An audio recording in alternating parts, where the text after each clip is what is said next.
In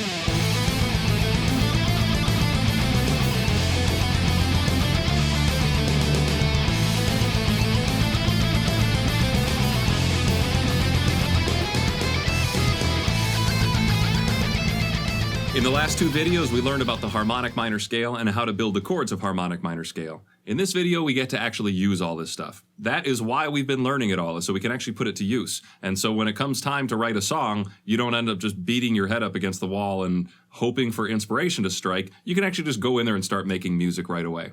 So in this video, I'm going to show you how I made a rap beat using this technique and how I made a neoclassical section, all just in a few minutes using this harmonic minor stuff. Let's start off by talking about the rap beat first. Rap has a tendency to stay on one chord for a long time, so I decided to do my one chord, my one chord, my one chord, and then my last measure I decided to split between my 2 chord and my 5 chord. So lots of 1 and then that 2-5-1 cadence that we talked about. Now, I'm not doing this on a guitar, this is a rap beat, so I'm going to take you over to Reason so you can see how I actually arranged this.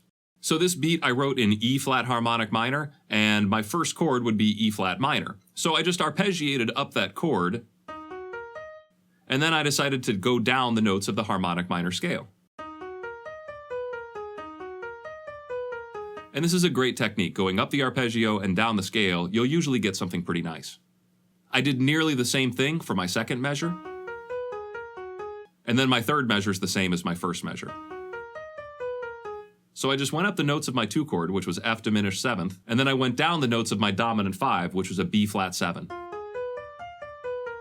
So if I put it all together, it sounds like this.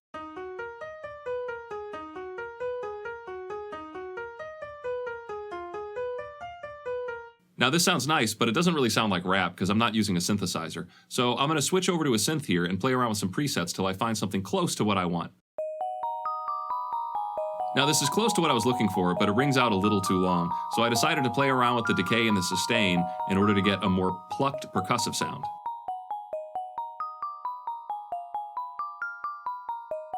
And now we're getting to that haunted house spooky feel that I was looking for.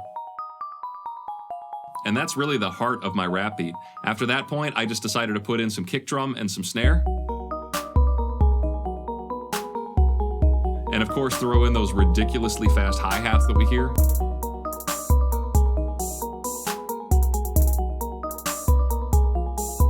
And one thing I learned from making rap beats is you don't actually need a bass line all the time. If you've got enough bass in your kick drum on its own, then you can kind of use the kick drum as a bass line. So here I tuned my kick drum to kind of outline a little bit of that chord progression we were hearing, and really just to give us something that moves around in the bass register.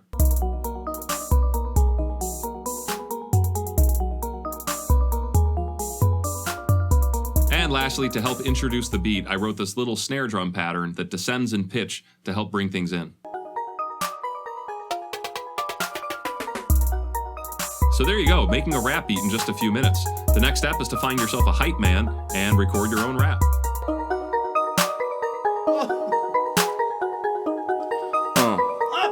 Yeah.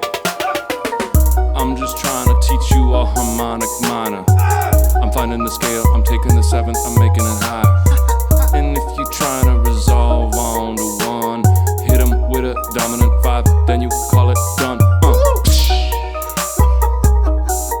So moving on to the neoclassical section that I wrote. What I wanted to do was make something epic, awesome, and neoclassical sounding, something that sounds like Yngwie or Symphony X.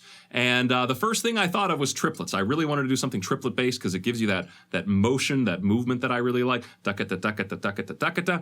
And then the next thing I started doing was coming up with the chord progression. So just take a look at the chord progression I've got here. And I'm playing these all as power chords because I'm doing it with distortion, so I don't have to play the full chord. But I've got my 1 chord, which is A minor, and then another measure of A minor, and then my 6 chord for F, and my 4 chord for D minor. Then I do A minor, F, and E. E is the dominant 5 chord. That takes me back to A minor, F, and then D minor, and then you expect it to happen again, A minor, but instead of giving you the F like before, I give you a B diminished, and then I slide that up, so it's an inverted D diminished, and then slide it up again, and then slide it up again. So I've got 2 measures of just diminished chords there, and then finally resolving to that 5 chord, all right?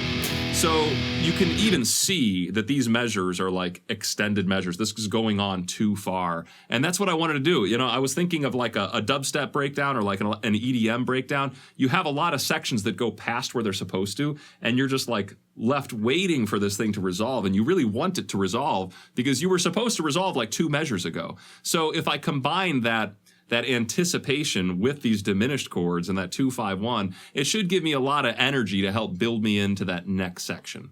The lead was very simple to write in the sense that it just goes up a note or the scale or down the note of the scale. It's a scale pattern that's just completely stepwise with the exception of this first thing. The first thing I do is E to A, and that's a jump right there of a 4th. But then after that, it's just a scale pattern. Then I do that again. But this time, I just decide to go up the scale and then down the E major arpeggio, because at that moment in time, I've got an E power chord blaring out. Then I just do the exact same thing, an octave higher, all right? Until the point where those B diminished chords come around, I just start doing B diminished arpeggios. There's a B diminished arpeggio. Here's the same thing, 3 frets higher, also a B diminished arpeggio. Same thing, B diminished arpeggio.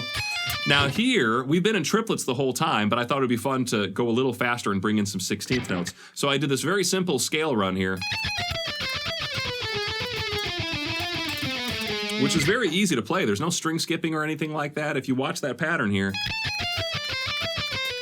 what's weird about it, though, is that I'm playing it as 16th notes, so I have to speed up into 16th note pulsings, and where these notes fall on the beat is kind of weird if you count 1 E and a 2 E and a 3 E and a 4 E and a 1 E and a 2 E and a 3 E and a 4, and that helped take me to my next lead, which I still thought of as just basically A harmonic minor, a little bit of the A minor scale as well. Now that solo happens over these chords, A minor, F, D minor, E, and then A minor, C, D, and E. And that's mainly just A harmonic minor that I'm playing there with a little bit of borrowing from that A Dorian scale and that A minor scale as well. But then the second time that chord progression happens, all I do is just literally arpeggiate every single one of those chords. So for the A minor chord, I just swept through an A minor arpeggio.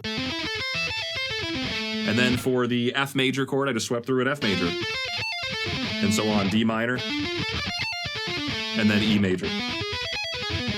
All right, next one was A minor, C major, D major, and then E major. I did a little bit of just using the top half of the arpeggio there.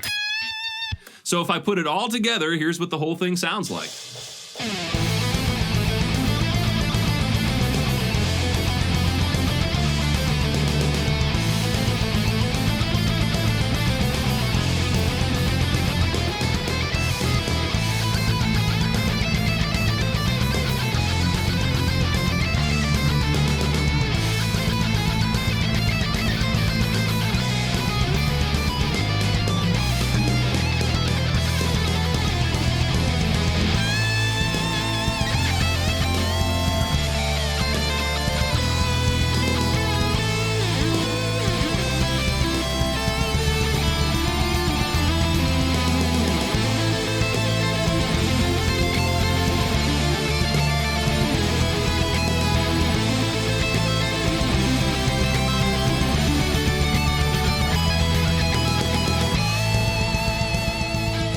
So there you go, 2 kinds of music that I hear harmonic minor in a lot, and writing them in just a few hours. I mean, the rap thing took me less than an hour altogether to make, and the neoclassical thing, really I spent more time just practicing the lead than anything else, but it only took me 40 minutes to write the entire thing and to write that entire piece. And that right there is a piece that would have blown my mind out of its brain socket if you had shown it to me in high school. Not even that many years ago, that's the kind of thing that would have really freaked me out, and I would have thought, how do you do that? And then, you know, you learn a little theory and you learn a little bit of technique and you learn how to reverse engineer somebody else's music, and it becomes very easy to emulate other musicians.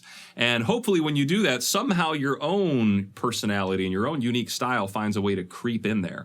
I mean, yeah, this was Yngwie-ish, but it doesn't sound like Yngwie. mostly because I'm not as good a player as Yngwie Malmsteen. And the rap thing, I mean, that's a Jake rap right there. It's silly and it's dumb and it still sounds fun. So, you know, I can't really say I ripped up anybody off in that instance. I just kind of emulated what I've been hearing on the radio. So I hope you get a kick out of this. I hope you learned something about writing using a scale like harmonic minor, and I hope you enjoyed this video. If you like videos like this, please like, subscribe. Please check out my Patreon page. I could use your support there. And thank you for watching.